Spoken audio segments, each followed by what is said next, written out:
সকাল সকাল চলে যাচ্ছি একটু দিদির বাড়ি। তো এই রাস্তাটা দারুণ লাগে আর কি, নতুন রাস্তা। উফ, ক্রুজ কন্ট্রোল অন করে দিয়েছি ইকোতে, 40-41-এ চলে। আর এই রাস্তার ভিউ দেখতে দেখতে এগিয়ে যাচ্ছি। এটা হচ্ছে কুসুমী থেকে শিবগ্রামের রাস্তা। একটা বাস চলে যাচ্ছে, আমার ক্রুজ কন্ট্রোলেই চলে যাচ্ছে গাড়ি, কোনো অসুবিধাই নেই।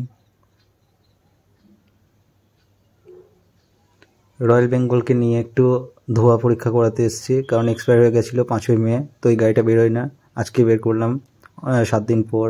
তো আজকে ধোঁয়াটা পরীক্ষা করে নিলাম। এটা আমাদের মল্লারপুর থেকে কামরাঘাটের রাস্তা। এই এখনও 10টা বাজেনি, প্রায় 9:30 মতো বাজছে, কি 9:45 হবে।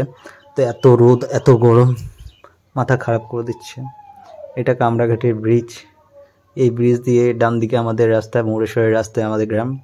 আর বাঁ দিকে চলে যাচ্ছে আদির রাস্তা, যেটা বহরমপুরে গিয়ে ঠেকে, বহরমপুরের রাস্তায়।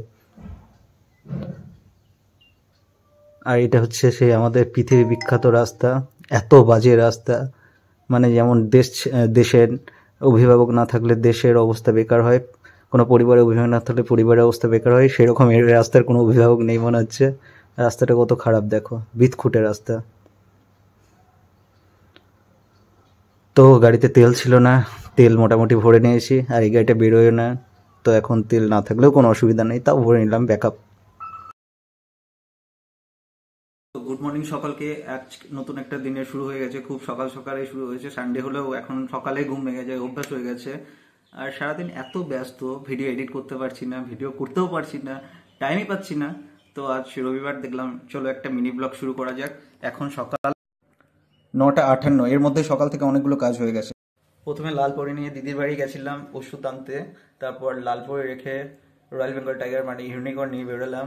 ওটাতে হাওয়া ছিল না, হাওয়া করলাম। তেল ছিল না, তেল ভরলাম। তারপর ধোয়া এক্সপায়ার হয়ে গেছিলো 5ই মে, গাড়ি বেরোয় না, তাই ধোয়া করা হয়নি। আজকে থেকে ধোয়াটা করিয়ে আনলাম। তো চলো আজকের মতো এই মিডিয়াই থাকলো, পরে আবার বড় ব্লগ আসবে।